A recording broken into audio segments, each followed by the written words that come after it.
Les deux frères. Chapitre 1. L'écho du verrou. Le clac sec de la porte refermée résonna dans la pièce comme un coup de tonnerre. Léo et Théo, figés, sentaient le poids de l'enfermement les envahir. Leur dispute, une banale querelle enfantine autour d'une vieille carte au trésor, avait pris une tournure inattendue. Leur mère, d'ordinaire patiente, les avait enfermés sans un mot, et la disparition de la clé de la serrure ajoutait une dimension sinistre à leur punition. Léo tira nerveusement sur la poignée, sentant le métal froid et immobile sous ses doigts. Théo, habituellement le plus téméraire, restait immobile au centre de la pièce, les yeux rivés sur la porte comme si elle pouvait s'ouvrir par la seule force de son regard. Un silence oppressant s'installa, uniquement perturbé par leurs respirations anxieuses. L'atmosphère, chargée de l'écho de leurs paroles aigres, se teintait désormais d'une inquiétude grandissante. Chapitre 2. Les murmures du passé. Léo, reprenant ses esprits, commença une inspection méthodique de leur univers clos. Les murs tapissés d'affiches fanées de héros de bande dessinée semblaient soudain muets, leurs couleurs ternies par l'ombre. Des piles de livres, témoins silencieux de leurs aventures imaginaires, formaient des tours instables. Sous le bureau, parmi les crayons et les feuilles griffonnées, une inscription gravée attira son attention. Là où les ombres dansent au rythme du temps perdu, la voix s'éclaire pour qui sait écouter le silence des pierres. Théo, toujours absorbé par la porte, finit par se joindre à lui. Ils déchiffrèrent lentement les mots, leurs sourcils se fronçant d'incompréhension. Quel était ce langage énigmatique? Et quelle pierre pouvait bien murmurer dans leur chambre? Chapitre 3. La carte et les coïncidences.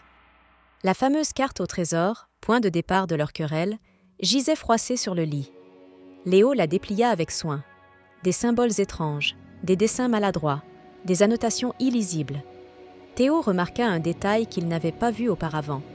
Une petite étoile à 5 branches dessinées au dos, encerclée de chiffres romains, 7, 3, 11.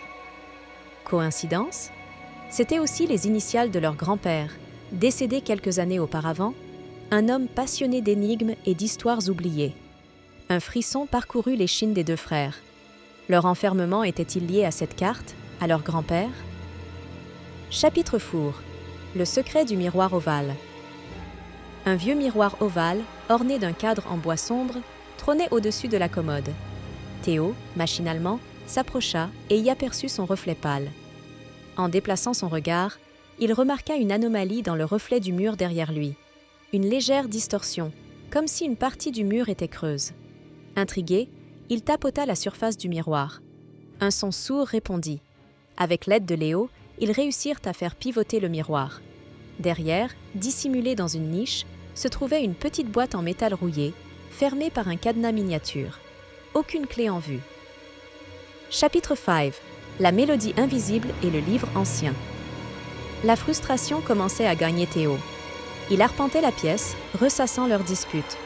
Soudain, un léger tintement, presque imperceptible, parvint à leurs oreilles. Il semblait provenir du vieux livre relié en cuir posé sur l'étagère la plus haute, un livre qu'il n'avait jamais osé toucher. Léo grimpa sur une chaise et le descendit. La couverture était ornée de symboles alchimiques. En l'ouvrant, ils découvrirent que certaines pages étaient découpées, formant des motifs étranges et laissant apparaître des fragments de phrases énigmatiques. Le temps scellé, le double reflet, la clé est un écho. Et entre les pages, ils trouvèrent une petite clé de sol en argent. Était-ce la clé du cadenas de la boîte? Et quel était ce double reflet mentionné? Chapitre 6. Les rêves étranges et les objets disparus. La nuit tomba, plongeant la chambre dans une obscurité épaisse, seulement percée par le faible halo de la lune à travers la fenêtre. Épuisés, les frères finirent par s'endormir. Mais leurs rêves furent agités, peuplés de couloirs sans fin et de murmures indistincts. Au matin, ils remarquèrent des détails troublants. Le dessin qu'ils avaient laissé sur le bureau la veille avait disparu. Et la petite plume colorée que Théo chérissait tant, posée sur sa table de chevet, s'était volatilisée. Était-ce leur imagination ou quelque chose d'étrange se passait-il dans cette pièce? Chapitre 7. La clé de sol et le phonographe muet. La clé de sol en argent s'inséra parfaitement dans le cadenas de la boîte en métal. À l'intérieur, Ils trouvèrent un petit disque de cire et un morceau de papier jauni portant une nouvelle énigme. Seule la voix du passé révélera le chemin. Dans un coin de la chambre, ils découvrirent un vieux phonographe à manivelle, visiblement hors d'usage. Malgré leurs efforts, ils ne parvinrent pas à le faire fonctionner. La voix du passé restait muette, et le chemin toujours obscur. Chapitre 8. Les visions et la fragilité de la réalité. Les jours s'écoulaient, lents et pesants. La faim et l'angoisse les rongeaient. Théo commençait à avoir d'étranges visions, des ombres furtives dans les coins de la pièce, des objets qui changeaient de place imperceptiblement. Léo, d'abord sceptique, commençait lui aussi à ressentir un malaise diffus. La réalité dans cette chambre semblait se distordre, les souvenirs devenaient en flou, et une étrange sensation de déjà-vu les assaillait par moments. Théo insista sur le fait qu'il se souvenait de conversations qu'il n'avait jamais eues, de jeux auxquels il n'avait jamais joué. Léo commençait à douter de sa propre mémoire.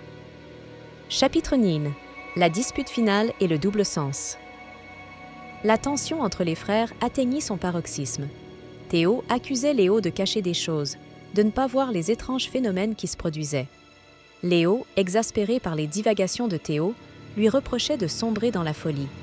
Des mots durs furent échangés, blessants, définitifs. Au milieu de leur dispute, Théo pointa du doigt le miroir ovale. « Regarde-toi, Léo, regarde comme tu es, différent. Tu ne te souviens de rien de ce dont je me souviens. » Léo fixa son reflet, et pour la première fois, il remarqua une subtile altération, un léger décalage, comme si son reflet n'était pas tout à fait le sien. Les mots de l'énigme du livre ancien résonnèrent dans son esprit. Le double reflet. Chapitre 10. Le départ et l'énigme résolue. Dans un éclair de lucidité terrifiante, Léo comprit. La clé n'était pas une clé physique, mais une clé de compréhension. Le langage des oiseaux de la première énigme était le chant du souvenir, les bribes de leur passé commun. Le soleil qui ne se couche jamais était la mémoire persistante dans l'esprit de l'un d'eux. Le phonographe muet symbolisait une voix éteinte, et le double reflet, Théo n'était pas réel. Il était une projection de la solitude de Léo, un compagnon imaginaire créé dans l'isolement de leur enfance et ravivé par le stress de l'enfermement. La porte n'avait jamais été verrouillée de l'extérieur. Léo avait toujours eu la possibilité de partir. Avec une tristesse infinie, il murmura un adieu silencieux à la figure vacillante de Théo, qui s'estompa peu à peu. Léo poussa la porte, la lumière du couloir l'inondant. Il sortit, seul, laissant derrière lui la chambre au mystère résolu et le fantôme d'un frère qui n'avait existé que dans son imagination. La véritable énigme n'était pas de trouver la clé, mais de comprendre qui était réellement enfermé.